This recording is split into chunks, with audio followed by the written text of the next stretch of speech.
Hey guys, Eden here, and in this video we are going to be taking a look back at one of anime's most infamous lewd harem comedy classics, Haganai, I Don't Have Many Friends. And to put things simple, this anime is very cute and very funny, which is surprising as it came as a recommendation from you guys, also known as the Korwa Eden comment section. Who would have thought that you guys were actually capable of recommending a banger? Huh. We will get into the anime in all of its glory, but I would just like to say, dear God, I've been setting all sorts of like goals for the anime we talk about on this channel, and most recently the Data Live video hit 7,500 likes in one day. I mean, you guys are just absolutely insane with the likes and comments lately. It's actually crazy. So if you guys would like for me to make another video about Haganai after this one, where we dive even deeper into the second season of the anime, then get this video to 10,000 likes and we will do exactly that. And as I said earlier, the only reason I am talking about the anime Haganai is because it was recommended a lot by you guys in the comment section of the past few videos. So as always, please leave a comment down below with other anime you would like for me to make a video about. I try to read and reply to as many comments as possible, so it's always appreciated. And with that out of the way, let's get into the abomination that is Haganai, I Don't Have Many Friends. Now, of course, I've been being recommended this anime by you guys for quite a while, but the straw that really broke the camel's back was seeing this image randomly posted on Twitter. Just the way this non-anime girl spreads her voluptuous thighs onto the bench and just absolutely manhandles that can of Coca-Cola. I mean, it had me feeling some type of way, to say the very least. This image single-handedly motivated me to watch the entire first season of this anime in one day. Every episode I just kept pushing and pushing through because I wanted to see this funny girl with Coca-Cola in her hand. And well, she wasn't even in the first season of the anime. So, fuck.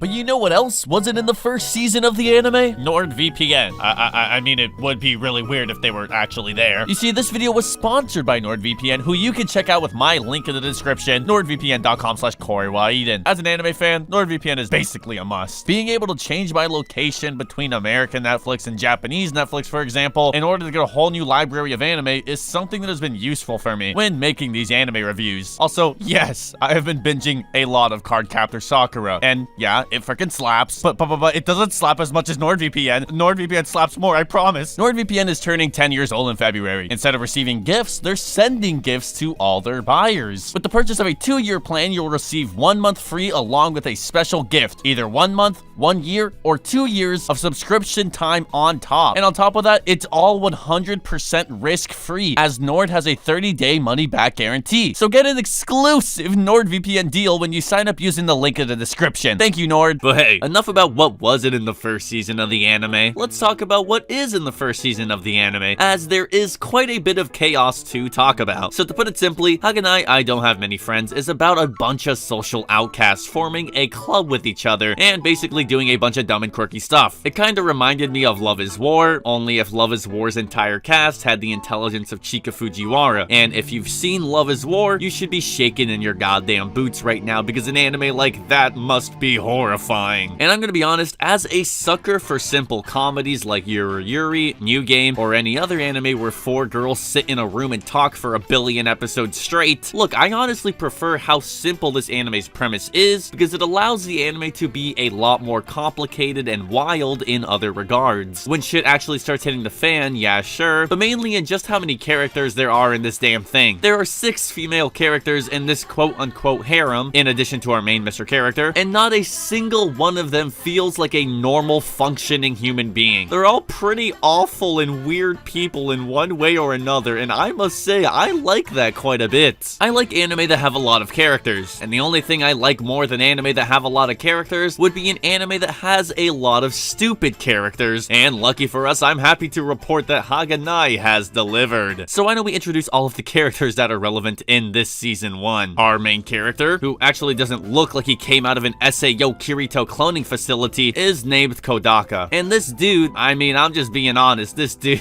kinda fucks. Wearing the school shoes like slippers, rocking the fucking capris, no jacket, that necklace is looking very submissive and breedable right now, if I may add, and the hair looks kinda fucking stupid, but you know what, I'll let it pass because at the very least it's unique. And man, I've gotta say that this is the only harem anime I feel I've seen that doesn't have the most shitty generic looking protagonist. And it's not limited to looks. This dude is capable lovable, responsible, and just nice for the most part. I mean, he plays a straight man and jokes for 90% of the anime like any other harem series, but Jesus Christ, was this a breath of fresh air. Like, the man can cook, for the love of God. The only recipe I know is Pepsi and milk, and that's me trying my very hardest. So overall, this anime definitely has a really, really good protagonist. And alright, Eden, shut up. No one cares about the protagonist. Please get on with the waifus. So the first female character we're introduced to afterwards is Yozora, and I have no other way to put this, but this girl is kind of a girl boss. She gatekeeps and gaslights like no other anime girl I have ever seen before. And to be honest, she's also just kind of a bitch, which is hot, but also very cruel. She bullies the other female lead, Senna, making her cry a lot throughout the anime. And to be honest, Senna does deserve it a lot of the time, but that doesn't make it any less cruel. I think Yozora's pretty adorable, but at the end of the day, she isn't a gamer. And as a strong gamer man myself, I promise I don't play Fall Guys every day. I need a real gamer as my GF. And the other lead waifu in this anime, Senna, provides me with all of my gamer needs, warming my gamer little heart. Senna wasn't always a gamer, however. Actually, in the beginning of the anime, she's actually more of a preppy rich kid type of archetype who slowly degrades into a degenerate over the course of the first few episodes, which was an enjoyable sight to see. She quickly ends up spending her days playing eroge all day long, yelling about how she wants her big brother to bang her until she's gasping for air. And hey, what can I say? I accept it and I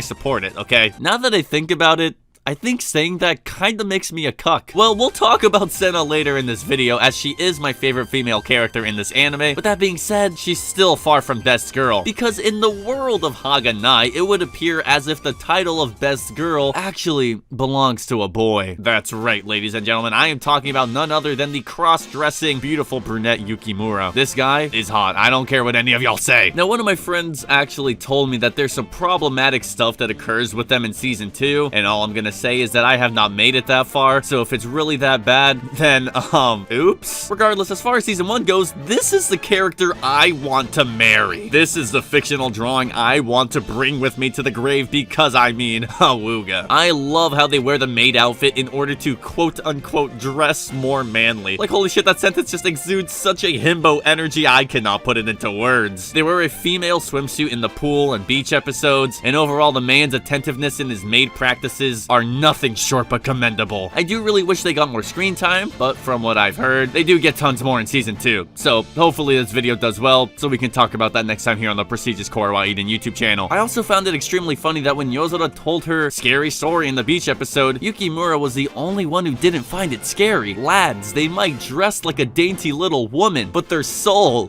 their mind if you will, has such a strong, ferocious, and masculine force behind it. I can't help but break down and simp. If they were real, I would liquidate all my assets and give them every penny I own. I am in love. Then there's this silly little girl named Rika, and holy shit, this bitch is genuinely fucking insane. When Rika is first introduced, she's this cute, benevolent, if you will, socially anxious, cute prodigy of a scientist. She's a little quirky and rough around the edges, but you can tell her heart is in the right place and she's just doing her best. That is, until she starts to let her walls down and you realize she's a sex-crazed, absolutely perverted, sexually harassing Fujoshi of an anime woman. I mean, she be throwing it back in the OP like, boing, my eyes pop out of my head. She gets a lot of screen time. And while she is absolutely fucking cracked, look, I still prefer my little femboy, okay? Even though she's high up there. Then there's two lollies that are kind of annoying that wrap up the main cast. Maria and Kobato. Maria being the advisor for their club, who is also a practicing nun. The whole nun in church thing is kind of weird. Just don't sweat it. It's really not that important. And Kobato is a little Chinibyo little sister. The little sister of our main character. Would you look at this? The character summaries came full circle. I am so good at making videos, guys. One episode that I think highlights all of the characters, the ways in which the characters interact with each other, and the overall comedy of the anime, which is by far its greatest appeal, would be episode 5. In this episode, the half gamer girl, half bitchy bimbo Senna starts audibly wishing that she could quote-unquote go inside the game. And lucky for her, our super scientist, horny Fujoshi character Rika has just the game for her. She hooks up all these VR headsets that actually look a lot like the commercial VR headsets of the nowadays that only emerged in the 2010s. This manga started running in 2009, and the headsets look pretty similar to the ones you could buy literally today. So that's honestly pretty cool, except for the fact that they have like 6 of them plugged into one laptop. What? How? I refuse to believe that a laptop in the year of 2009 could handle this. How is this computer not instantaneously melted into the table? I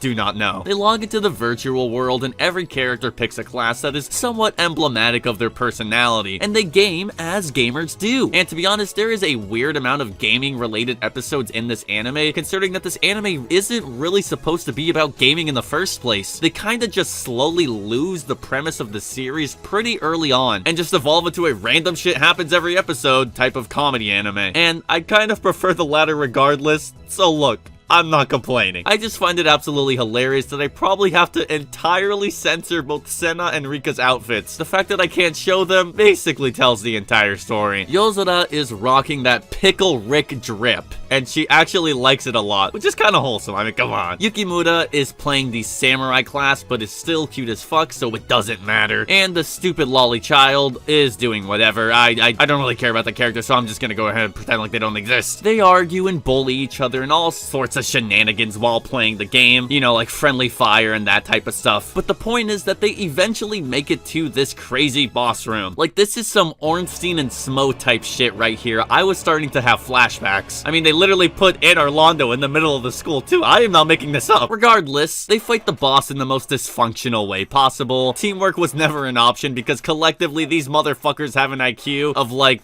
-6. So they struggle against the boss for a bit and fucking lose. They actually just lose because they are incapable of working together. I mean, the lolly just stops playing and goes to sleep halfway through the boss battle. That is how dysfunctional these anime bitches are. And that right there, that is the chaotic energy I need in all of my harem ecchi comedy. This is what gets my round of applause, baby. But in all seriousness, while this anime is just a stupid fucking comedy, I've got to say that the production quality was really high. I mean, just compare it to some of the more popular comedies of the 2021 year, like Jahi-sama, Nagatoro, and Girlfriend. And yeah, people really just don't have standards for production these days. Haganai looks and sounds better than all those anime combined, and the visual aesthetics of anime in Haganai's time period, more specifically I'm talking about the late 2000s and early 2010s, are a style that I'm personally super fond of, so there's probably a little bit of bias in my flaming hot takes that I just said. There's a lot of scenes in the first few episodes where the characters are just walking in the outdoor areas of the school, and I've just got to stop and say, damn, like this shit looks really fucking good for no reason. They literally copy and pasted Anne Orlando into the anime. Hello?